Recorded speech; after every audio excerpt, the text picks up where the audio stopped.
I'm Julian Menensone. Yeah, Sunday's game was fluky, but it went the Titans' way, and I'll take it. We'll talk about it. And I'm Brad Hopkins. The Titans answered any questions about giving up on the season. This and more on 60 Minutes. And yeah, they won, but as always, I'm here to remind folks to take a deep breath. Tighten up. It's the Titans Squad. Everything Tennessee Titans every week.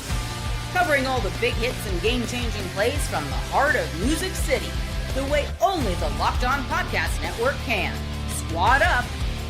The Titans Squad Show starts now.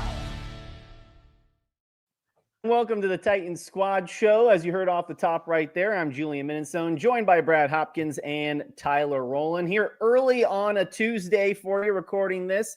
Happy to have you guys with us, listening wherever you may be. Make sure to like, comment, subscribe, all that fun stuff. And if you're with us live, we'll answer those questions for you during the show, especially in our Titans Talk segment. But today's show's got a good one. We're going to talk Cam Ward. After leading that game-winning drive for the Titans over the Arizona Cardinals on Sunday, what we want to see from him next. Jeffery Simmons continues to play at a Defensive Player of the Year type level, but how likely is it that he could actually win that award? But we start with one of our new favorite segments, and a segment that Tyler's been doing for his Locked On Titans podcast, Tighten Up versus Tighten Down. And fellas, I don't know how many times we are going to be able to play this during a week after a win. They're hard to come by in the NFL, have been even harder for the Titans over the last few years. So we'll start with Tighten Up and some positivity. I'll start with you, B-Hop. What do you tighten up about after that win? Well, despite being down for most of the game and admittedly not deserving to win it, there's the full, you got to play 60 minutes. You know, I mean, you can't play 30 minutes, you can't play 45 minutes. So at the end of the day, they made less mistakes than the Cardinals did, and they took advantage of the ones that Arizona did make. So despite being down, they kept their poise and, better yet, their focus. And so while the Cardinals were falling apart, basically the Titans just kept seeing opportunity. You know, they took advantage of miscues, and ultimately they took the game. Pass rush, that finally started showing up, you know, to take effect. We saw Kyler Murray get sacked 3 times. Jeffery Simmons looking like a dude that was just a world beater. And actually, you got to give credit to the coverage, too, because if Kyler Murray can get the ball out of his hands, and there's really no place for Jeffery to give him get a sack, right, or create the pressure. So in some way, symbiotically, there was a balance that helped between pass rush and the coverage, which made the defense play better. And we'll get into more of that stuff later on. I mean, for me, the easy tighten up is the tighten up that I've been quietly whispering on the show for the Titans offensive line is getting better. They are getting better, and it's not just that they are performing better as a group. The individual players are getting better. I saw Ali Udoh at right tackle throw a dude out the club on a run play. Baron Browning just tossed him to the ground like a rag doll. Like, everybody collectively is playing better. Kevin Zeitler is healthy. He was absolutely phenomenal in this game. So before I even looked at the tape, just watching the game, I'm like, man, I think Kevin Zeitler played awesome. Like, he was just great in this game. 0 pressure, 0 sacks. Him and Peter Skoronski, 89.1 Pro Football Focus pass blocking grade. And if you don't care about that, well, then I'm here to tell you after watching the tape twice yesterday that they deserve that high of a grade. Like, they were both absolutely phenomenal. And we don't even have J.C. Latham back in this group yet, and he could be back this week. You put Latham in there, who in theory could be their best offensive lineman, their second best offensive lineman is what I think the honest answer is, because Peter Skoronski is just playing at a phenomenal level. Cushenberry is getting better and better every single week, coming back from a devastating injury for a guy his size. Like, you know, he had some rough weeks early in the season, but seeing this offensive line play the way that they have, and even during Cam Ward's struggles, you know, he struggled those first 45 to 50 minutes, if we're honest. It was terrible out there. But he had clean pockets. He had opportunities. The offensive line, and Josh Sweat is a good rusher. Like, the Cardinals have Calais Campbell. It's not a terrible pass rush group. And quite frankly, I'm tired of saying, oh, it's a bad pass. This Titans offensive line has been awful for years, and they would be awful against awful pass rush groups. So the fact that, you know, the Cardinals pass rush isn't as daunting as the Eagles or the Rams or whoever, I don't really care about that. This offensive line's starting to play better, and I think if you want to have positivity and you want to have hope and you want to tighten up, that's one of the number one things that I could possibly bring up is they're really starting to come into form. Tyler Whisper? You're saying Tyler and Whisper in the same sentence? I don't know if that makes sense. B-Hop, real quick before I get into my tighten up, what did you think about the offensive line? Because I wanted you to chime in here. Tyler, he was spot on. They gave Cam ample time in the pocket to throw. Obviously, they made holes in the run game. Not near as many attempts as I would like to see them have, but they still were effective in the ground game. And if you think about it, some of those big plays that we saw Calvin Ridley make, and that's another one of my positives too, number 0 showed up in a big way. That wouldn't happen if Cam didn't have the time to find him, right? For those explosive plays downfield. Even Chicken Cockwell getting involved later in that second half. But they played really, really well. And as a matter of fact, I kept saying that. And on Sunday, Tyler, after the show, we gave them their flowers because they deserved it. They have been under duress. We have been taking shots at them. We have put the blames almost squarely at their feet in some instances, but not Sunday. Sunday, they contributed to the Titans' win in a big way.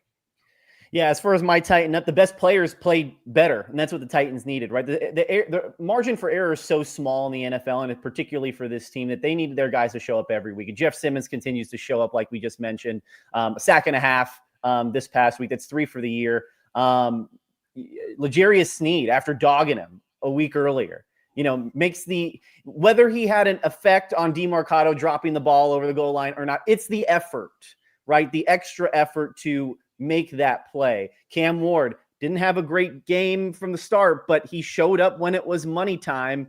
Calvin Ridley, like you mentioned, be up 131 yards, finally waking up. Those dead eye goggles, they must be working or something, because I don't know. Yeah, so there you go, Tyler. Hey, whatever, even if it's a placebo to help your mental, whatever is worth, that's what we need to see from the Titans' best players every single week. As far as Titan down, something that you're maybe a little bit weary about after this win, B-Hop, what do you think? Well, I mentioned it at the top. If it weren't for the Cardinals' miscues, the Titans would be 0-5 right now. Let's just be honest. But they did take advantage, if there's a positive to that. But they have to start faster. That first quarter, man, Marvin Harrison Jr. looked like Marvin Harrison Sr., and that just wasn't a good deal. And this guy's been struggling for most of the season, you know what I mean? So, and I mentioned it also, not enough in the run game. Only 19 design runs out of 65 plays. That's just not enough to establish the ground attack, And another thing, I'm not one to pick on kickers. I'm not. Because I understand, first off, I can't kick a field goal from 10 yards. So there's that. But Joey Sly better figure it out, bro. Because if I have to gasp at another last-minute field goal that could win a game, and I'm watching that thing go sailing towards that right up, I'm like, oh, my God, you got to be kidding me. After he missed an extra point, not a 50-yard field goal, not something that was of some distance that could be a challenge, but an extra point, mind you. Bro, I know you're jacked and all this other stuff, but you come on now.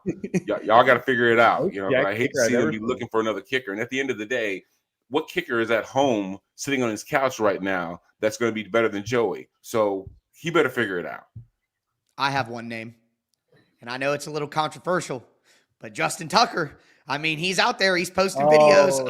I don't know if the Titans would accept the PR situation, but he is out there. I think he would be better. But you're 100% right, man. Like, less time doing incline curls, more time kicking extra points. Like, I appreciate your Joey Swole. I get that, but like, come on, man. We can't do that. You're right about that. But for me, I think my overall is kind of what you're saying. They deserve credit for taking advantage. And it is frustrating to see some of the reaction of, the Cardinals gave this. Well, the Cardinals didn't give the Titans a Calvin Ridley 40-yard bomb down the sideline. And the Cardinals didn't give the Titans a stop, multiple possessions in the fourth quarter. The Titans defense held the Cardinals without a single point in the second half. I know that they dropped the ball, but that's only one drive. You know what I mean? Like the Titans defense didn't have anything to do with the interception, turn fumble, turn touchdown. Like the Titans still took advantage of the opportunities. But I guess I just want to caution against some of the excitement. I'm having, listeners of the show. Oh, do you think the Titans can make a push? There are Titans fans posting, well, they were 2-4 in 2019 and I'm excited about a win. We all needed a win. The show needed a win. Shout out Titans content creators everywhere. Like, we all desperately needed the win from the organization, the people in the freaking ticket sales. I mean, they had a bad week, like we all needed a win collectively. But I just don't think this team, they were still down 21-6. They should have been down 28-6. They should have got throttled in that game. That's the way things were going. So credit to them for turning it around. But I don't think that this is like the the light bulb moment or the come to Jesus moment where this team is all of a sudden going to be more competitive. Like someone asked me this morning, how many wins you think they're going to have now? And I'm like, probably 3, like I don't think that this fundamentally changes my thoughts on how good this team is and Brian Callahan's future. It was good to get a win and it feels good and I'm glad it happened, but I guess I don't see this as some light bulb moment where the team's all of a sudden going to turn it around and be different now. There are things that are real from that game that I'm excited about, but there are also things that are real from that game that I'm not as excited about and I think could be a problem. Like Cody Barton's playing terrible. You know what I mean? Like he's been awful. He's playing like he's got glass in his shoes. He just isn't getting downhill. He isn't getting off blocks. And watching Cedric Gray play next to him, who's a tighten up. I wish we would have had just a little more tighten up time because Cedric Gray, Chim DK, like some of these guys are playing phenomenal football right now. But like Amani Hooker is playing the worst football I have ever seen him play. And after getting an extension and playing that way, that's rough. And Cody Barton is playing terrible. And Tony Pollard, another fumble. Tony Pollard deserves credit here, but we got to stop with the fumbles. This team isn't good enough to overcome that. So I guess I want to be excited about the win and feed into that, but I also got to be the wet blanket and be the cloud over the parade here a little bit too. Like this team isn't good now. They're not more competitive than they were, and they should have got blasted if the Cardinals weren't just morons, quite frankly. Yeah, I'm glad you brought up the fact that the Titans, or that even this show itself, the community, the fan base needed a win because 0-5 is a hard show to do. It's a hard show to do because we're repeating the same things before the first 4 weeks. But 1-4, it gives you a different outlook, right? So we saw the Titans take advantage of the Cardinals and the miscues, right? But can they take advantage of a win? I've been on teams where we've lost 3-4 straight, and it just seemed like the situation was bleak. The media was killing us, the fan base was booing us, all the stuff. But then it just took that one. It took that one to start something, to spark confidence. Because ultimately, if you're on the winning side of that, you feel good about yourself, and you want to do more of that. And if you can continue to tap into that euphoric feeling of getting a W, which are hard in the league, especially when you're a struggling team, that does, sometimes ignite the kind of inferno that it takes to have a better season. You mentioned the flukiness of the game. I will say, if you keep playing, maybe the football gods reward you a little bit. You know what I mean? Like you don't cheat the game. It doesn't kind of cheat you back. However, with that said, B-Hop, you mentioned it and you're tightened down. Let's play 4 quarters. You know what I say? Play all 4 quarters. It's a 60-minute game, not a 45, not a 30. Don't leave it up to that kind of fluky stuff to happen because it's unrealistic that that's going to happen every single week. We have some questions here in the chat already. Old Head Kilo said, do we have a right tackle problem?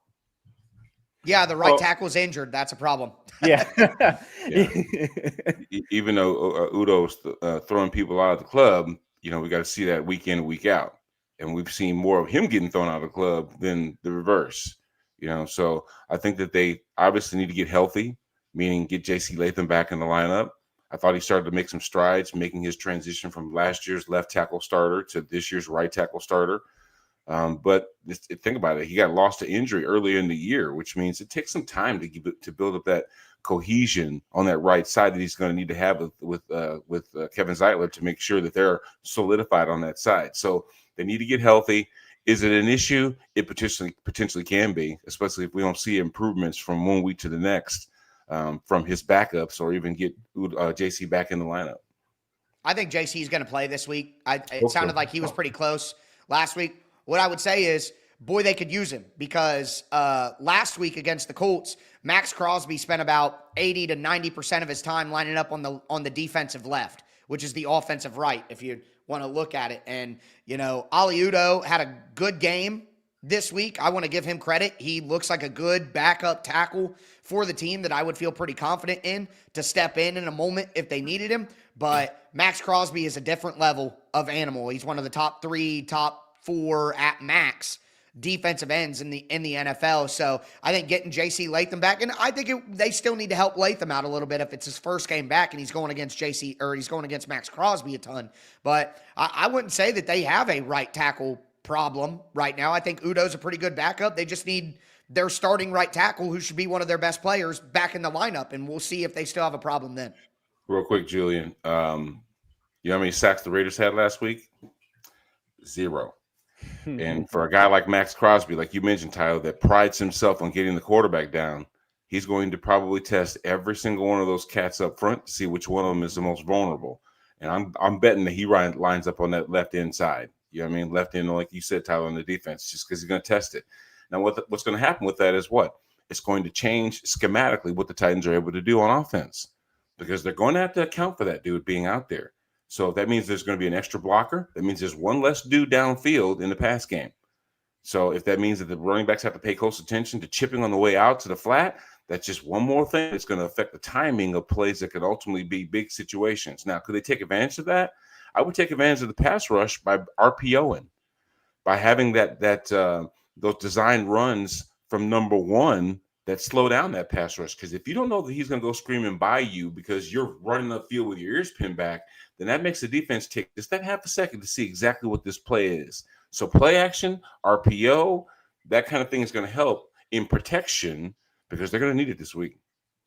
Absolutely. All right. Keep your questions and comments coming. We'll answer them throughout the show. We thank you guys for that so much. On the other side of the break, we're going to talk about Cam Ward and the next steps for him coming off his first career NFL victory. Keep it here.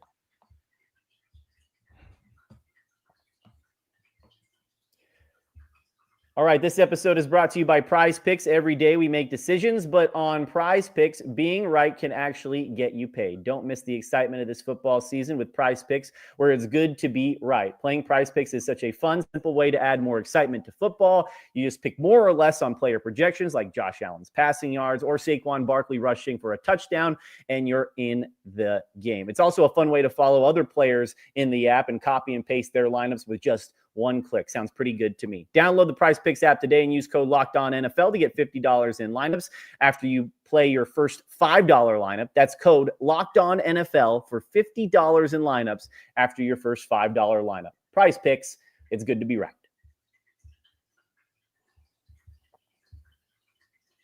All right, fellas. So Cam Ward gets his first NFL win, at least a regular season win. He goes 21-39, 265 yards, had the interception, which somehow still led to a Titans touchdown.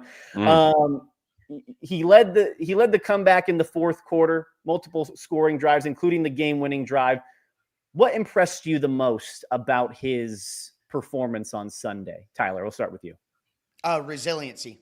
I mean, at the end of the day, that's what matters. And we know, I've been watching football for a long time. Obviously, Brad, you've been playing football and watching football for even longer. Like, even the best quarterbacks of all time, the best quarterbacks in the league, things aren't going to always go well. I mean, we saw Patrick Mahomes throw a 99-yard pick six on Monday Night Football, and he's the best quarterback in the league, right? We saw Josh Allen make mistakes and lose to the Patriots at home. Like, the best quarterbacks, the best players ever. Tom Brady had bad games. Peyton Manning historically had an awful rookie season. Now, not everybody turns into Peyton Manning and Tom Brady after they make mistakes. That's just, I saw that all last year with Will Levis. Well, Peyton Manning had 26 interceptions. Well, Will Levis ain't going to turn into Peyton Manning. So I appreciate that optimism, but that ain't going to happen. But at the end of the day, it's about how you bounce back from bad situations. And I made the analogy, it's like Rocky, it ain't about how many times you can hit. It's how many times you can get hit and keep moving forward. And that's more than football, that's life, which is why football is the best game in the world, because it teaches you so many life lessons. And I think Cam, who had his worst by far game through the first 50 minutes of that game, or 48 minutes of that game, it was just awful. I mean, it really was. Hilarious. I have the ultimate reverse jinx power. I really do. It's a superpower of mine. I literally tweeted out, I can't hold my tongue anymore. Cam's been a disgrace today. And literally as I'm sending that tweet, he starts to go on fire. And it's just one of those things that makes me excited about Cam Ward going forward. He's a gunslinger, man. He's not pinpoint accurate. He's going to throw interceptions. He's going to have fumbles. He's going to have negative plays because of the style of play that he is and the player that he is. But he's always going to be cool, calm, and collected and poised. And he's never going to be rattled. And I think, again, not to hate on Will Levis, but he was somebody who was very rattled by what happened. Things go off the track very easy for a guy like Will Levis. He gets in his own head and he can't get out and he can't get over his past mistakes.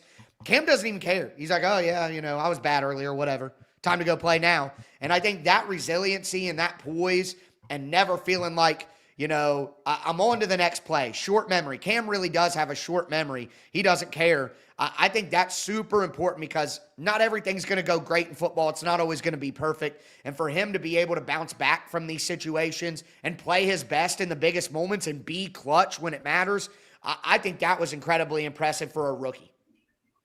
I'm glad you brought up Will Levis. Maybe Will Levis's entry into the league created the Will Levis that we saw that had rabbit ears. Whenever you're a first-round pick potentially and you go day 2 and everybody in the country watches you and your girlfriend sitting there just embarrassed in that moment, it makes you feel a certain way. Remember how thankful he was the Titans took a chance and picked him up and how he was going to go out there and make good on the pick and all this other stuff? At the end of the day, those rabbit ears heard everything that was being said about him, and it created more pressure on him than obviously a rookie could use at that point. Cam doesn't have that. Cam doesn't have rabbit ears. Cam ultimately, because of his trek to the NFL, he don't care what you think. When Steph Curry misses a shot, what does he say? Load him up, bro. Keep firing. I'll make the next one. Exactly. And he understands the ebbs and flows that happen in this game. So even though we saw him play inconsistent in the first quarter, the first half, he kept chunking it. You know what I'm saying? Kept ultimately finding that range, finding his big play potential, and also the support staff. I'm talking about Chiga Okonkwo, Gunnar Helm, those kind of guys, hitting them on the mark and allowing them to make plays as well. And the only way you do that is by having confidence in yourself and basically being able to blot out the white noise that sometimes distracts you and messes with your focus. So I like the fact that not only does he take losing like a vet, he takes winning and losing like a vet, meaning you can get so much out of a loss, so much more out of a loss basically than you can from a win. So he's learning in that regard, but he's also saying, hey, look, sure, we won one, but we got to do it again. We got to get back out there and we got to repeat this. So that way we can, feel good about ourselves. So I just like his poise, his focus, his seeming maturity, and the fact that, guess what? He wasn't sloppy with the football. No fumbles. The only one interception really wasn't his fault because it was tipped at the line of scrimmage. So he didn't give the ball to the defense, which is a good thing. Now, does he need to be more accurate? Of course. He hit some wide open dudes. Maybe it was a little late in timing, throwing behind him. But ultimately, I think he's making those strides going into just his 5th game in the NFL to become this team's leader. The big thing that stuck out to me, particularly in that fourth quarter, fellas, is the way he simplified the game. He wasn't kind of pressing it just for the sake of making a play. He was okay with, I guess, the boring stuff, like finding Chig for intermediate passing game, like finding Gunnar. And that led to the highlight plays like to Calvin Ridley downfield. It seemed like just something kind of clicked in that fourth quarter for him where he wasn't trying to do too much. What did you make of just the overall, his mental switch after the game he kind of had to go to a fourth quarter and say, you know what, piece by piece, we are going to claw our way back into this game? I'm so happy that happened, to be honest with you. Like, think about the very first play of the game. The very first play of the game for the Titans offense, play action bootleg, Chiga Okonkwo's in the flat. Why aren't we throwing it to him? Correct. Why aren't we getting him the ball? And what he's doing is he's waiting for Alec Manor on the crosser from the other side because he wants the bigger play. Cam needs to see, I can be successful by just dumping it off and taking the profit. And it may not be super exciting. I may not be throwing vertically, but we got to have these in the NFL to keep things going. And then you flash forward to the final drive. What's the first 3 plays? There are 3-yard passes. Dump off to Tony Pollard, and shout out to Tony Pollard who broke a tackle and got out of bounds on but he dumps it off to Tony Pollard for 2 yards, and then Pollard makes a guy miss, gets to the sideline for a 4-yard gain. Very next play, dump off to Tony Pollard again. Basically the same. He goes 1, 2, it's not there. I'm over. Tony Pollard gets 3 more yards. Now it's 3rd and 4. And my God, could this team use more 3rd and 4s? There's so many 3rd and 8s. So many 3rd and 10s, so many 3rd and 12s, and you just can't live in that realm when you're at the talent level the Titans are in. You just can't do it. And then it's 3rd and 4, hits Gunnar Helm on a quick 5-yard. Now we got a first down, and so many different coaches I've heard, whether it be Mike Vrabel, whether it be Todd Downing, Tim Kelly, Brian Callahan last year, Brian Callahan this year, that first down. If we could just get that first down to get the momentum going, to get the drive moving, to give guys a little confidence, to just feel the flow, the chemistry. then we're going. So dump off to the running back twice, even though it's under 2 minutes and we got to drive down the field and they need yards and the time is ticking. He still said, this is the right play. This is the right play. So to go from the very first play of the game where he abandoned an easy profit to Chigakonkwo to the final drive where the urgency is even higher. And he said, you know what? I'm going to take it. I'm just going to take what's there and do it. I think having success and that turning into a win, and then him hitting Calvin Ridley down the field, or the one that he hit to Chigakonkwo for about 15 yards, where he hits him at 7 or 8, and Okonkwo just turns it up for a couple more. I think proof of concept. Like, hey, man, I know it's hard for you to tell yourself that you got to take these crappy, boring throws, but that is going to lead to wins and success, and it's going to set up the big throws down the field that you actually want. I think him seeing that and it working and it turning into a win, absolutely huge for his maturation, because now it's not just, hey, we're telling you, believe us. It's, hey, you saw it happen. Just take what's there. And if he can take that fourth quarter mentality and apply it to the beginning of the game going forward, and he'll continue to have success and sustain drives, it'll be great for him going forward. You know, that's part of blotting out the white noise, because at the end of the day, no one wants to hear check down Charlie, check down Charlie. Well, I'll take check down Cammy, because like you said, it creates third and manageable down and distances. Let me tell you from a mentality standpoint what that means for an offense that's standing on the field. 3rd and 4 is so much more easy to manage than 3rd and 14 or 3rd and 10. Automatically in my mind, I'm thinking, first off, there's so many things that we can do in 3rd and 4, and I know that we have a better chance of converting to a first down. That's what I'm thinking, versus 3rd and 10. I've got to hold up and pass rush. I got to try not to get this guy sacked. I got to get myself some separation, get myself open. I got to deliver an accurate ball, or guess what? We're off the field. There's so much more pressure that comes along with double-digit yardage to get in a 3rd down situation versus you being in 3rd and less than 5. You automatically feel confident that we can keep this thing going because there's so many different things that we can do. Another thing I saw over the weekend, I was watching Titans All Access, and Big Jeff and the guys had their fishing poles out, of course. Remember that whole fishing outing? And there was one thing that Jeffrey said that really resonated with me. He said, we got a dog at quarterback. And for him to say that, that's the kind of thing that breathes confidence in your young player. So they believe in him in that locker room. They believe in him in that front office, which allows him to believe in himself and block out all the other stuff that could be a distraction. And you know, also trusting the receivers to make plays too, I think is a big thing, especially when they have been dealing with drops over the last couple of weeks. Just get them the ball. It's kind of like when you going back to a basketball analogy, B-Hop, when you mentioned Steph Curry earlier, if a shooter is in a shooting slump, they just need to see one go in. So if a receiver is having drops, they just need to haul one in. And even if it's a 5-yard gain, it's okay to be 2nd and 5 or 3rd and 4 for this team, like you mentioned, Tyler. What, as far as Cam Ward for the next steps, handling a win now, what do you want to see from him for the next step going to this Raiders game on Sunday? I mean, exactly what I just said. I want to see him continue to take what the defense gives him. I mean, this team is not in a position where they have a Justin Jefferson or a Jamar Chase where it's 3rd and long and they're going to win. You know, like Calvin Ridley got going, but he's not that. You know, he's not a tier 1 elite wide receiver in the NFL. He's, you know, tier 3 or something like that. And the rookies, Alec Ioman, are struggling because he is just not a separator. So everything that he can do is back shoulder fade, win on the thing. Like, he's learning as well. A guy who came from the Canadian football system. Like, he's just not a super refined player. And that's something that's well known coming out of that system. So I just want to see Cam continue to play the way that he played at the end of the game. Because you're right, Julian. Not only does it get everybody involved, but it just breeds confidence throughout the entire offense of the offensive line. Hey, we don't have to block for 5 seconds because Cam's not going to get rid of the ball. Like, okay, I only have to strain for 2 or 3 seconds. I'm really going to strain and make sure I give him that 2 to 3 seconds.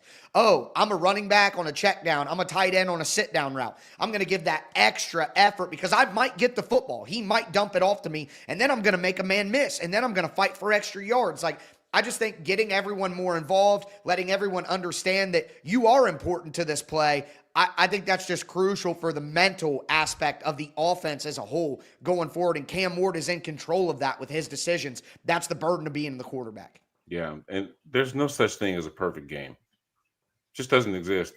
I mean, you can throw that out there as hyperbole and just, as language, coach speak or whatever else, because the intent obviously is to play a perfect game. But there's never a game where someone doesn't make a mistake, and maybe a costly one at that. So let's just throw that out the window as far as trying to play perfect and not make any kind of mistakes. Cam is never going to go 100% in his attempts to reception ratio. It's just not going to happen. Someone's going to drop a ball. He's going to overthrow somebody. Something's going to happen. So it's just never going to be that way. But he can manage the game himself.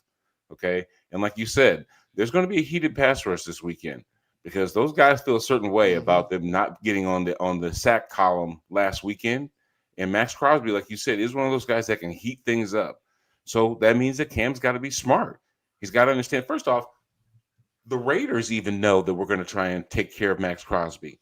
So you better be looking at other stuff as far as blitzes, as far as other players that are going to take advantage of their one-on-one matchups to try and get in the backfield as well. So that means Cam's still got to have that 180-degree span of the field to see exactly what's smart to do with the football. If that's checked down to the flat, you better get it out.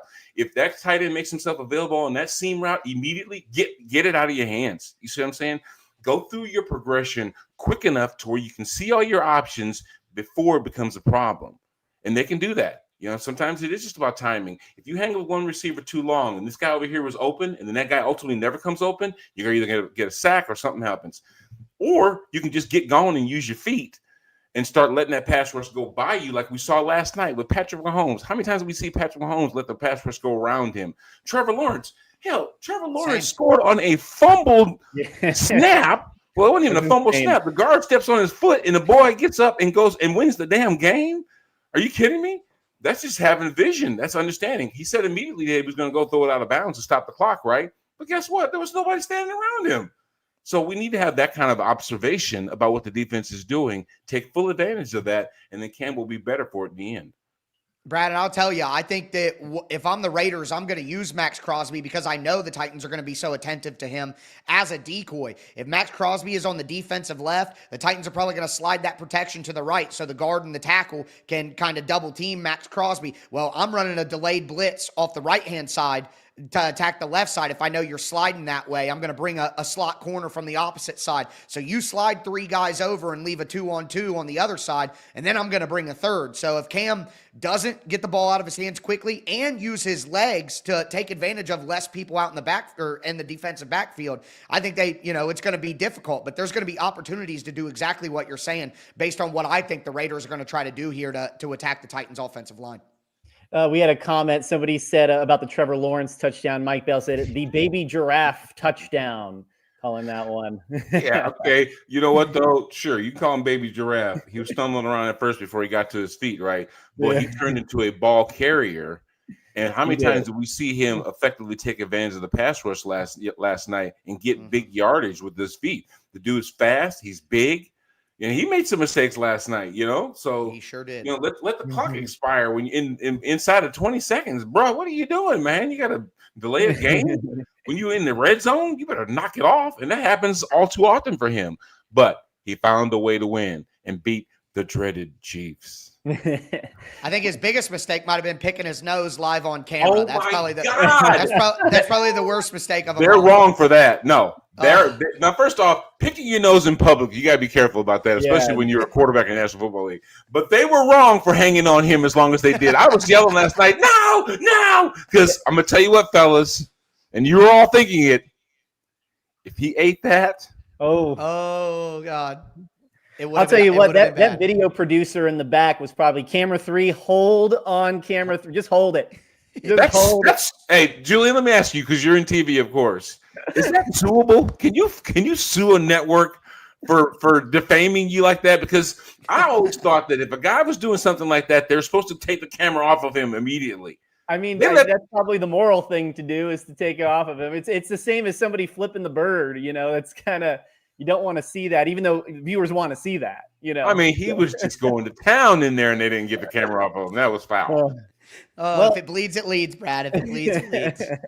Well, we talked about the Titans scheming up for Max Crosby there a little bit, but hey, the Raiders are going to have to game plan for Jeffery Simmons. We're going to talk about his level of play and how much of a dog he's been this year next on the Titan Squad Show.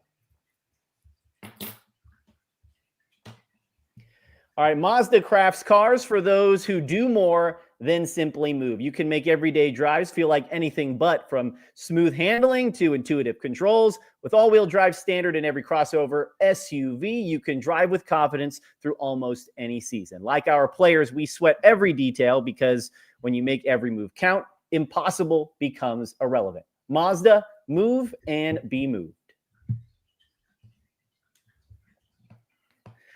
All right, fellas, Jeffery Simmons. I mean, what else can you say about this guy? I mean, he is playing at the game record type of level that we would want to see from him, the level that the Titans needed, frankly, this year. He had another sack and a half this past week against the Cardinals. Brian Callahan said in the postgame that, hey, he is playing at defensive player type of year level. Is that likely? What are the chances that he could actually be a strong candidate and win that award?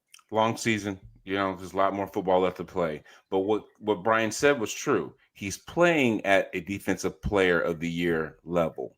Okay, you want a guy to dominate, and correct me if I'm wrong, Tyler. He's kind of doing it on his own. Tavondre Sweating in there. We're not seeing Sebastian Joseph Dagan. We're not seeing Arden Key in the backfield all the time. We're not seeing somebody else that's taking advantage of the double teams that he's requiring every single play. So the guy is doing it by himself. Him shedding those pounds allows him to keep that motor moving to where he just doesn't give up once he hits the ground. They're going to knock him down. But what does he do? He gets back up. He still keeps fighting even at the end to get guys down the ground. And he had 1.5 sacks last weekend. The guy should, if you think about it, right. And I'm not blaming him or saying that, you could have done better. I mean, sure, he could have done better. I'm sure he'd say the same thing. But ultimately, when you look at his ability to be disruptive and get in the backfield, my man was all over it. So is Brian right in saying that he's playing at the defensive player of the year level? Yes. Is it hard for an interior defensive lineman to make those kind of strides? Yes, it is. Unless your game's name is, Tyler, help me here. Name some awesome interior defensive lineman that takes over ball games. Aaron Donald. I mean, he's probably the best of my lifetime. Perfect. You know what I mean? It's just so. But I'm with you. Like, not only is Jeffery Simmons playing at a level that he's absolutely an all-pro right now. He's been by far the best interior defensive lineman in the league, but he is like spreading the wealth. You know what I mean? Like, he's turning water into wine for all the other guys. I go back to the game against Houston. He got pressure on C.J. Stroud at one point in time, and he put his hands up in the air so that Stroud couldn't dump it off to his running back. And then Arden Key and Draymond Jones get a sack. And Arden Key's getting up doing his feed me thing, and it's like, well, Jeffery Simmons just gave you that sack. And then remember, Kyler Murray runs around backwards on the intentional grounding at the end of the game and just throws it. Jeffery Simmons is in the backfield. Right. Kyler makes him fall because Kyler is a little Minnie Mouse. You know what I mean? Like, he's just moving around like this. Like, Jeffery Simmons is like, get in my belly. You know what I mean? And like, he falls down, but then Big Jeff gets back up, pushes him towards Draymond Jones again, and forces the incompletion. And that's only in the pass game. We only talk about the pass rush because those are the numbers, the sacks. That's the numbers that we like to see. But in the run game, I cannot tell you how many times Jeffery Simmons has ate a double team and Cedric Gray has flew right past who's supposed to climb up to him because they're dealing with Jeffery Simmons. And it goes back to a clip from training camp where Big Jeff is yelling at Zeitler and Skoronski, you go double team, you can't get up. And he's saying you can't get up to the linebacker if you're so worried about double teaming me. And Jeffery Simmons over and over and over again is eating these double teams, not ceding ground whatsoever. And then Cedric Gray is flying right past the offensive lineman to make a tackle. And it's like, he'll never get the credit for forcing an intentional grounding. He'll never get statistical credit for Cedric Gray getting a tackle for loss. But those are all plays that Jeffery Simmons is making possible. And I want to just throw this out here for the purposes of the stats. My guy, Will Lomas, who writes for Titan Size, put out a great tweet on Monday. No defensive tackle in the NFL has more sacks than Jeffery Simmons right now, 3.5. No defensive tackle has more tackles for loss than Jeffery Simmons right now, 6. No defensive tackle has more solo tackles this year than Jeffery Simmons. No defensive tackle has more pressures. This week, going into the primetime games, the Sunday Night Football and Monday Night Football, Jeffery Simmons had 8 pressures this week in this game. That was the second most in the NFL behind Aiden Hutchinson, and all of the top 7 guys in pressures this week were edge rush players. And Jeffery Simmons is doing this. This ain't Chris Jones with the Chiefs helping him out. This ain't Aaron Donald with Von Miller on the edge taking attention. He hasn't even had Tavondre Sweat out there to take double teams for most of this year. He's working with Shy Tuttle and Lynch out there. Like, Jeffery Simmons is doing this with literally minimal help, but giving maximum production. He has been by far the best defensive player in the NFL through 5 weeks. And I don't think that he will win the award because you're right, Brad. It's hard for interior defensive linemen to win it. And I don't think the Titans are going to be very good. And guys on bad teams don't win awards. Yeah. It just does not happen that way. But my God, man, he has absolutely lived up to the contract and more. He has gone to another level, but we do need to see him sustain it. The thing about Simmons is, he has had great starts to the season before, and he's waned as the season goes on. And I worry that because he doesn't have much help and because he's putting out so much effort, he played 96% of the snaps. I mean, he's just playing every single snap and doing this, and it's going to be hard to sustain that. So can he do it? I think he certainly can, but we do need to see it happen. Yeah, you know what? George Karlaftis emerged as one of the better pass rushers because of Chris Jones. Yes. We need to see somebody else emerge because of Jeffery Simmons being on the field and because of the numbers that you just put out there, Tyler, from Titan Size or whatever it was. I'm sorry. Yeah. The math is a stubborn thing, man. You can't dispute these numbers. I mean, these are facts. But if we can't take advantage of a guy that's as disruptive as he is on his own, like a one-man gang, that's going to be a problem. Yeah, I remember when the first defense that I was adopted basically when I went to the Oilers was Chris Jones on one end, William Fuller on another end. Sometimes I can't remember the guy's name from the Bears, Wilbur Marshall. He would come in, but what that did is that made a guy named Glenn Montgomery, who was an interior defensive lineman, get so many sacks. He took advantage completely of the star power that was on either side of him, and he started making a name for himself. So we need some guys to step up, man. We need some dudes that can take full advantage of their one-on-ones. That's what most coaches say. Win the one-on-one battle, and we have a better chance to win. So he needs to do just that. They need to do just that. Don't burn Jeffery out because he's the only option. Now, I know when Tavondre gets healthy and he gets back in the lineup, man, that's going to make a huge bit of difference because that's another hard-to-block dude by yourself. And I think that he completely can do that. But we got to get him on the field to see if that can happen. I don't know that they have the talent. Sorry, Julian. I guess I'm being the wet blanket, but I don't know if they have a guy who can be that. I mean, Jihad Ward right now is the best pass rushing edge that they have, and they picked him up off the scrap heap before the season. I just don't think the talent is there throughout the season to ultimately help Jeff in the way that we're talking about. I just don't think that person is on the roster. Maybe Femi has an explosion, but we knew it was going to be a while for him to develop pass rush moves and be that guy. I just don't know if Simmons is ever going to get that help that he deserves, quite honestly. Yeah, the reason I posed the question is because he has to do more with less. Like, I know it's a different position, but take a guy like Nick Bonito, who they saw week 1. He's got so many good defensive players around him. You know what I mean? And Jeff has to not only put up the numbers he's putting up, but elevate everybody else as well, like Arden Key, like Jihad Ward. I mean, heck, Jeff even was the one who helped force a couple turnovers that week 1 against Denver. As far as how the Raiders plan to handle him, what do you guys think or are expecting? If you're Jeff Simmons, what are you expecting to see this week? 100% what you just said. I'm expecting, just like we've seen through the first 5 weeks, them account for Jeffery Simmons in the lineup. And guess who knows that? Denard Wilson. So Denard needs to be able to come up with some exotics, man. Say, hey, look, I know that if I put Jeffery out here, they're going to put 2 dudes over here, and I'm going to do this, this corner blitz from this side, or I'm going to fire zone somebody, make it appear that we're going to be, maybe rushing from that side and then drop off a dude. You just got use his presence against them. Use what the Raiders are going to try and do, because what if the Raiders just said, hey, you know what? We're just going to let whoever's blocking Jeffery Simmons block Jeffery Simmons, and we're not going to account for him. They're not going to do that, because it would probably take 2 series of their quarterback, Geno Smith, getting the crap knocked out of him before they realize, hey, we that didn't work. We need to go back and take care of 98. because this dude in the backfield is a problem for us. And then you continue to do what it is that you've been working on during the week to make sure that you take advantage of those matchups.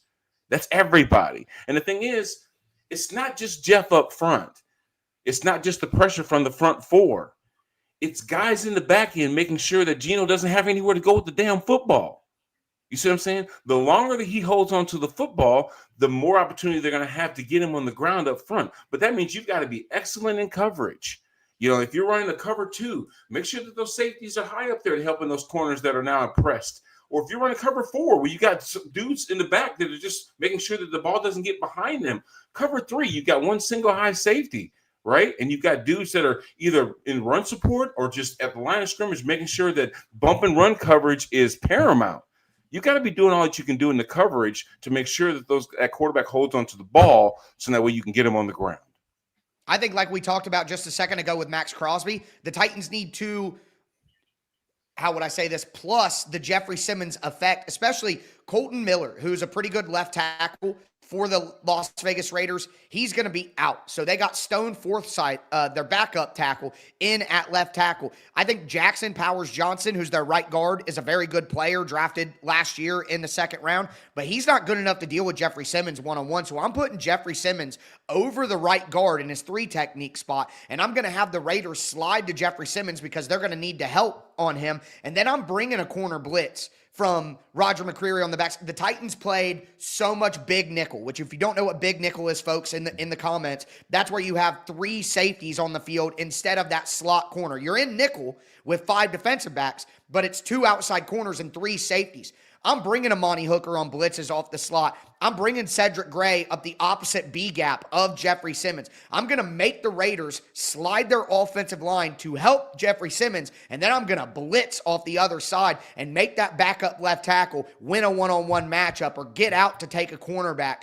Like, that's what I'm doing if I'm the Titans, because Geno Smith, not completely devoid of athleticism, but he's 35 years old, and he has not been moving around very good this year. He leads the NFL in interceptions. He's panicking and making bad throws. You got to blitz and put pressure on Geno Smith and force those turnovers that he's been giving up to other teams all week. And you got to utilize Jeffery Simmons' ability to create those opportunities.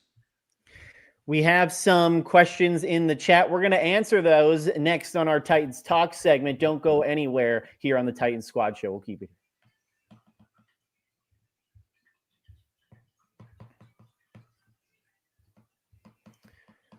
All right, fellas, so we're getting a couple of questions that we've had throughout the show. And make sure you guys, if you're listening live right now, keep those questions coming. We'll answer them to our best of our abilities here. Comments, concerns, whatever you want to talk about of the Titans, we are here for you. This one comes from Jaheim Packer. How do you guys feel about Armour Davis? That's Jalen Armour Davis. I'm not really sold on him right now. It's like everyone I see a receiver catch, he's at the ball, he's the one getting toasted. We saw that a couple times, especially early on against Marvin Harrison Jr. this past week. They were attacking. What do you guys think of Jalen Armour Davis, a guy who is familiar with Denard Wilson's system coming over from Baltimore? Well, Jaheim, I'll ask you this question. If you have 3 options, you can attack L'Jarius Sneed, you can attack Roger McCreary, or you can attack Jalen Armour Davis, the guy who the Titans picked up off waivers before the season. What option are you going to take? You know, so he's just the least talented corner that they have. He's going to get that matchup, but I honestly didn't think he did too bad. And I honestly think that in Denard Wilson's scheme, with the way that they run cover 4 man, they'll run cover 4, which is a zone people think of, but they have man principles on the outside where if number 1 goes vertical, you run with them and stuff like that. And I think it makes it simple. There's a lot more emphasis on the safeties making decisions, and it's simple on the cornerbacks on the outside. So for me, it's just about Jalen Armour Davis doing his job. He's going to give up some catches. He's not an elite cornerback, but I don't think that he was so bad. I think after that first quarter where he got attacked a little bit, he settled in, and he wasn't some major liability where it's like, oh, he got attacked. It's not like Jonathan Joseph in 2020 or something like that, or old school Christian Fulton, you know what I mean? Like, so he's a waiver player, but I think Denard Wilson gets the most out of guys in the secondary, and I think he can hold down that spot just fine, like Darrell Baker Jr. did last year. Everybody was like, wow, Darrell Baker Jr., the Titans got him off waivers, and he's playing pretty decent. Like, Jalen Armour Davis is a good young corner with good size and physicality, and he may not be the level of player that Snead and Roger McCreary are, but I don't think that he is some sieve in the defense where you could just attack him all game long and that's going to get the Titans beat. So I think he's fine. Yeah, I'm glad you made the acknowledgement, first off, that he was getting picked on by Kyler Murray. I mean, Marvin Harrison caught a ball off the top of his head almost for the end for a touchdown, and then took advantage of him on the go route on the sideline. I was like, good God, man, this dude needs some help. So ultimately he did settle into the game. And it was probably because he was playing better that Kyler had to hold on to the ball and was helping create all those mistakes that we ended up seeing him help, create that made him mistake, whatever. But I think ultimately, he's a role player. Let's just say that. You know what I mean? He wasn't somebody that was supposed to come in here with a big paycheck and change the trajectory of this defense. He's a role player. And if not everybody's a superstar, man, to me in today's internet age, everything is either trash or great. There is no in between. But in the NFL, you need Sebastian Joseph Days. You need Jalen Armour Davises. You need, the Kevin Zeitlers who aren't making the big time money, but are still very good players for the value of their contract. Like you can't have 22 superstars on offense and defense. That's not how it works. So you need guys like Jalen Armour Davis to bring value on their contract number and give you starting level play. And listen, the Raiders don't have a Marvin Harrison Jr. I know Marvin Harrison Jr. maybe hasn't lived up to his draft pick, but he's a better player than Jacoby Myers or, Jack Besh or Dante Thornton or Trey Tucker. Like they don't have a Marvin Harrison Jr. to dominate in that way. So that should give Titans fans a little more optimism for this week. Real quick before we move on, they did a side-by-side comparison. I'm sure if you're watching the game, you saw Marvin Harrison Jr. They look damn near identical. And here's a dude that's wearing a gold jacket nowadays. So, I'm talking about his dad. I'm not going to say he's a Hall of Famer by any stretch, but he definitely has that kind of potential. And he's bigger than his dad, Yep. Through 20 games, their stats are exactly the same. You know what I mean? If only the Titans had another young corner that they didn't trade away, then have them play in there. Here we go. Anyways, all right. This one comes from Kevin Rue. People keep saying they want Lockett gone and X as in Xavier Restrepo in, but is that really a better option opposed to maybe like a Van Jefferson?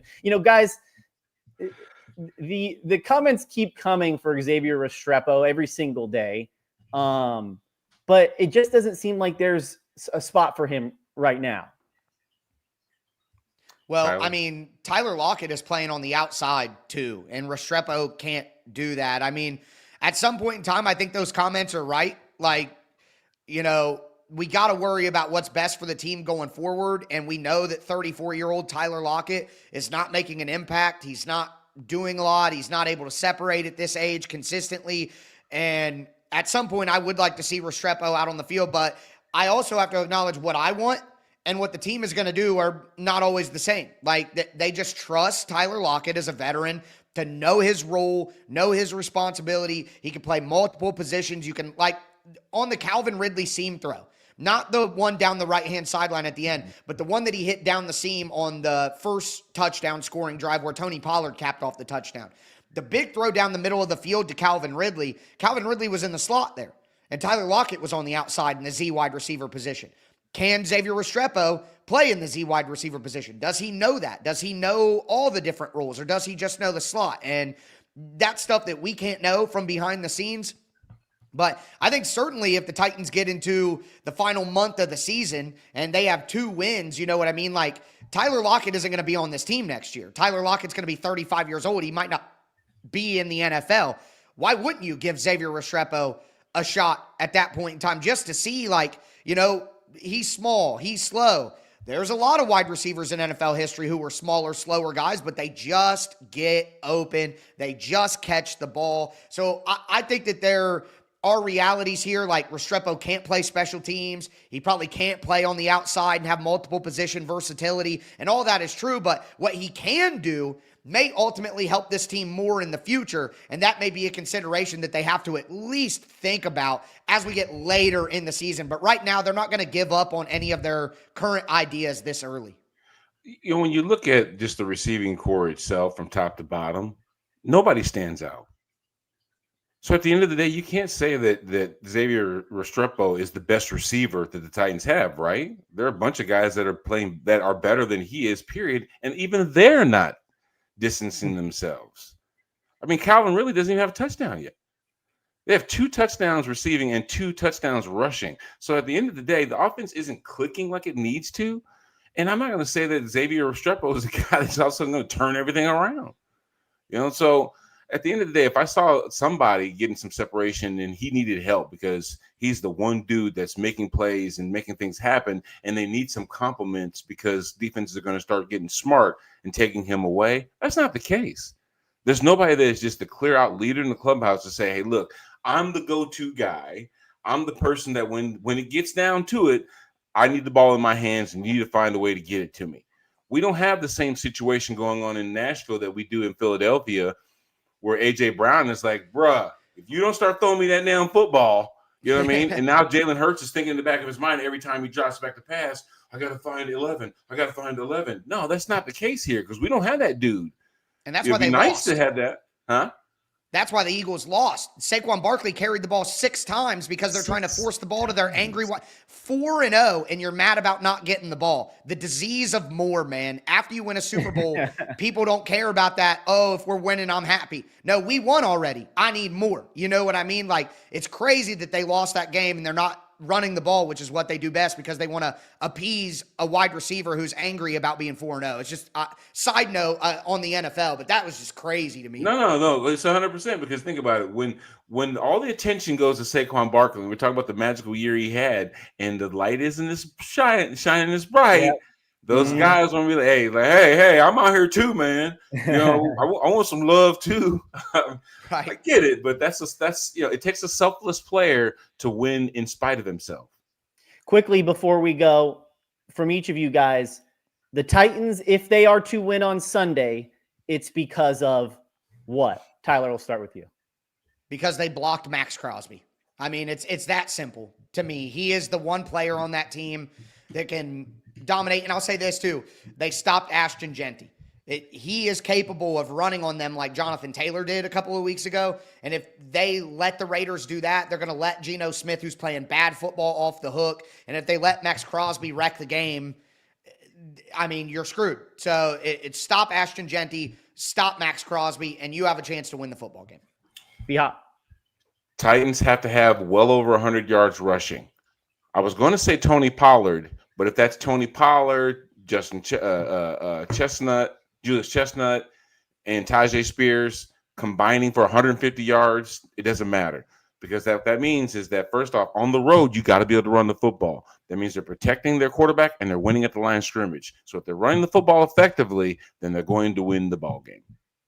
I'm going to go with no freebies for the Raiders, an offense that's obviously struggling. Don't give them any extra opportunities to potentially get something going or any, field position, battle advantage, or any of that kind of stuff to give them an extra chance there. All right.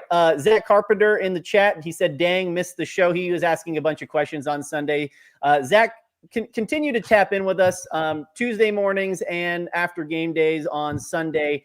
We'd love to have you there as one of the, I guess he's becoming an everydayer to the show too. So thank you guys for that. Make sure to like, comment, subscribe, all that fun stuff. You could also check out Tyler's Locked On Titans podcast every single day. But for now, I'm Julian Minensone. That's Tyler Rowland. And of course, the legend Brad Hopkins. We will see you guys on game day.